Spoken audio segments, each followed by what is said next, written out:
Okay, so I had turned the camera off to kind of figure some things out and kind of forgot to start recording again here. As you saw, this had a little Teflon piece that just as a guide to go against that back plate. So I was trying to figure out if I actually had to remove the piston heads from the connecting rods, or if I could just somehow get this whole assembly disengaged from the crankshaft pin. So I can't just lift this thing up and off the crankshaft pin, but these two connecting rods were just retained by these big C-clips here. So I popped those off, and I was able to get this to a point now where I can pull this whole assembly up enough that I can push that pin out that was holding one piston on here, and this is the number 2 piston, so it goes in this box. So I think I can probably maybe get that connecting rod pin out of the way. Maybe not. See, I'm wondering. I'm hoping I'm not working myself into a box here. Oh, you know what? I don't really need to get that out of the way if I can just kind of get it. Oh, there, it's out of the way. There it is. And then, of course, the other side of it has another E-clip on it, too. So let me push this back down, rotate the counterweight out of the way, lift this up, and see if I can do the same thing just by pushing this one out. And this is cylinder number 3.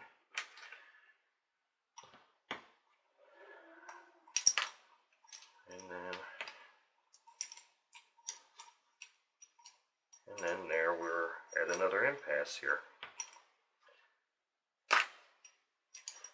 So I'm wondering if that means that I actually do have to take at least one piston off here.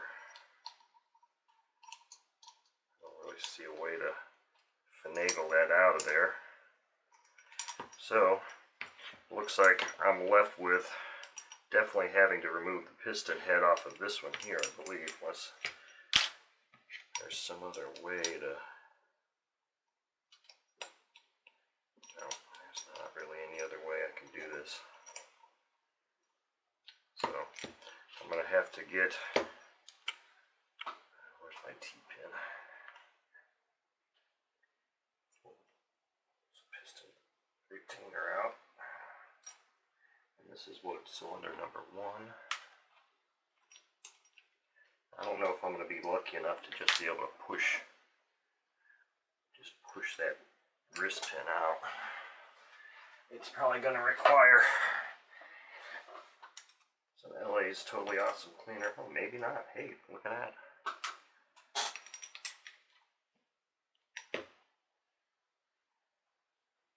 Okay, there we go.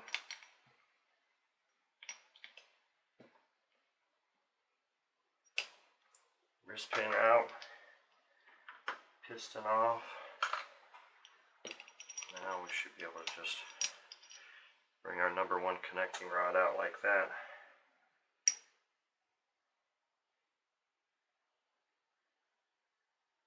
Look like it's marked. The thing that's weird is I think I just took this off like this. Did I or didn't I? Anyway, it goes like this because the chamfered in is here, so that's how it must have gone. Okay. Alright, so there we have it. Now our next order of business.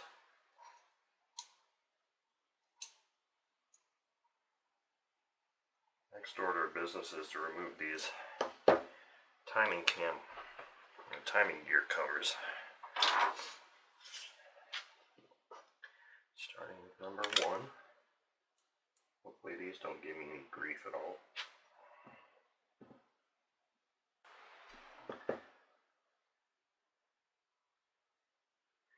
See a lot of congealed and dried gunk coming out of these from around the base, the heads. This head looks like it's okay. It's just a mechanical bar now. This is what cylinder number 2. And it's just a mechanical bond because this one popped free. That's very interesting. This side does not appear that it has had a gasket unless it was one of those invisible type gaskets. No, I'm joking. I've never seen an invisible gasket. So this one doesn't have a gasket at all.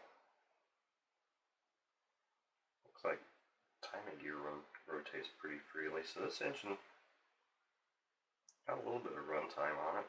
Not a ton, it doesn't look like, but I don't understand why that doesn't have a gasket. Number 2 cylinder, number 3 cylinder here. Okay, so I got those other 2 timing covers off. Number 1 cylinder. This one was for number 1 here, and they do have gaskets on them. It's just they're not the ones I'm used to seeing, where it's a brown gasket. It's very visible.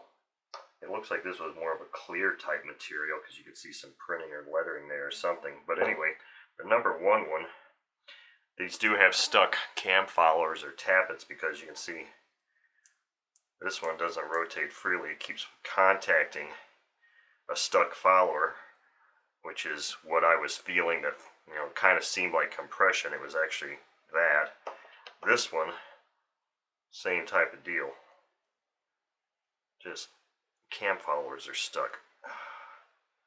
So the next thing to do will be, you know, I have to see if I can get these rubber pieces off here.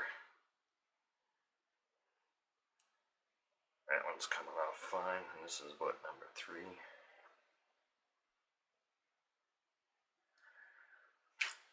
Take those things cam followers, so let that be a lesson to you. You get a used engine from somebody and it doesn't feel quite right, there's a really good chance that the cam followers are stuck. And obviously the easiest way to see that is just remove the rocker arm covers. Very simple. Just take the rocker arm covers off, look for movement. You don't see movement, you got something wrong there. And that will tell you need to go a little bit further. So I'm going to oil these things up, heat them, and continue on. Okay, so I've got those timing gear covers soaking individually so I keep them straight. So the next step in tearing this crankcase down and getting this crankshaft out so we can do the bearing replacement is to remove this drive washer. And as you can see, I've got my little gear puller set up here.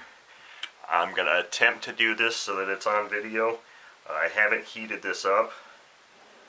Look at that bearing action there. But what I'm going to do is I'm going to see if I can't just, without heat, get this thing to come off.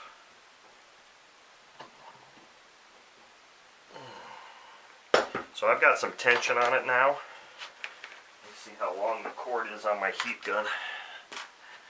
Might be able to just heat it up there and just watch it just snap right off.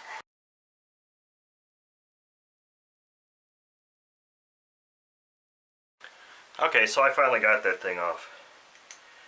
I had to lay this thing on a carpeted floor, get a really big wrench, and just hold that clamp down and just keep doing this until it pops free. And I'm telling you, it's kind of nerve-wracking because when it does come free, it comes free with a big snap and you're like, oh shit, what did I just break? Well, you broke a mechanical bond is all. So now I can go take this out to the press this crankshaft out, and then we'll be able to replace some bearings. Okay, so that wasn't too difficult. Crankshaft is out, bearings are out. Here's our crankcase, which obviously is going to need to be cleaned up pretty well. I got to go to the store and get a couple more jugs of LA's Totally Awesome cleaner because I'm pretty much out. So here's the crankshaft. You know, a little dirty. We'll clean this thing up. Now here's the front bearing. Front bearing was a double sealed rubber bearing. These are the original bearings. It says Japan right on there. This bearing is bad. It's really tight. Now a rubber sealed bearing is going to feel a little bit stiffer than an open cage bearing anyway because of the rubber seals, but this one is really not very healthy at all. This rear bearing is funny because is pretty narrow. It's pretty thin. And it rotates, but it's out. It's going to be replaced. I've got bearings on order.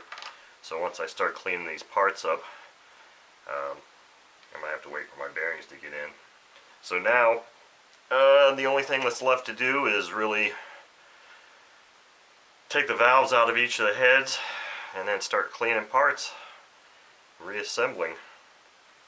So that's where we stand right now.